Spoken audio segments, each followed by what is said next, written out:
Bonjour à tous, j'espère que vous allez bien. On se retrouve aujourd'hui pour la recette du kekounek qui est inspirée de la recette de Philippe Concini.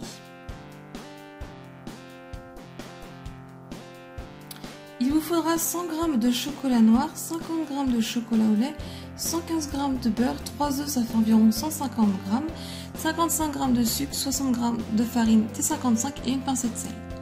Je commence par faire fondre mes deux chocolats et le beurre, donc séparés ou ensemble dans le même bol au micro-ondes.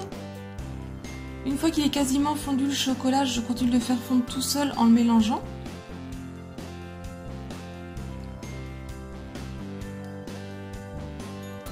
Pendant que ça refroidit le chocolat et le beurre, je viens dans un plat y mettre mes œufs. Le sucre en poudre, donc dans la recette originale, c'est du sucre roux. Avec le fouet, je viens mélanger un peu pour l'incorporer ensemble. Je viens y ajouter la farine et je remélange toujours au fouet.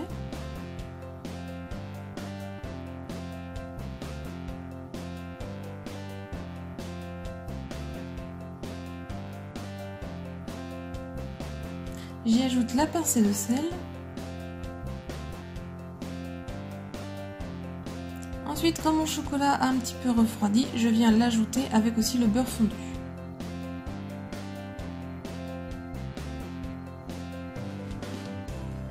Je mélange avec le fouet et on va obtenir une pâte lisse et qui est assez un petit peu compacte, lourde, mais qui reste quand même très lisse. Je viens prendre un moule rectangulaire, donc la taille ça dépend de ce que vous pouvez avoir. Moi j'ai pris un carré de pâtisserie que j'ai pu régler. Je viens beurrer le tour, j'ai mis de l'aluminium pour pas que la pâte s'échappe et du papier de cuisson pour le décoller facilement. Vous pouvez le beurrer et fariner votre moule.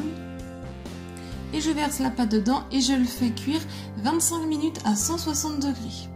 Donc surveillez la cuisson selon vos fours.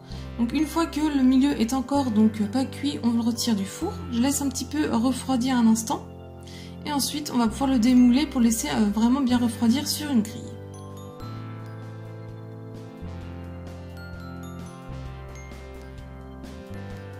Donc si vous utilisez un moule un peu plus long, vous obtiendrez un gâteau un peu plus petit. Après, vous pouvez doubler les quantités si vous le souhaitez.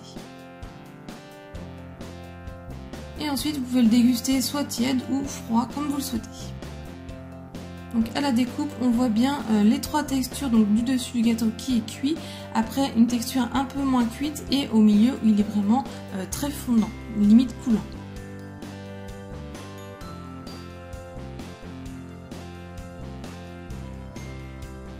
La recette est terminée, j'espère que ça vous a plu. Si c'est le cas, mettez un j'aime, laissez-moi un petit commentaire pour me dire ce que vous en avez pensé. Si ce n'est pas encore fait, pensez à vous abonner. Venez aussi me rejoindre sur mes réseaux sociaux. Si vous reproduisez le gâteau, n'hésitez pas à me partager vos photos. Si vous voulez avoir d'autres recettes, je vous laisse cliquer sur le côté. Et moi, je vous dis à très vite. Bye!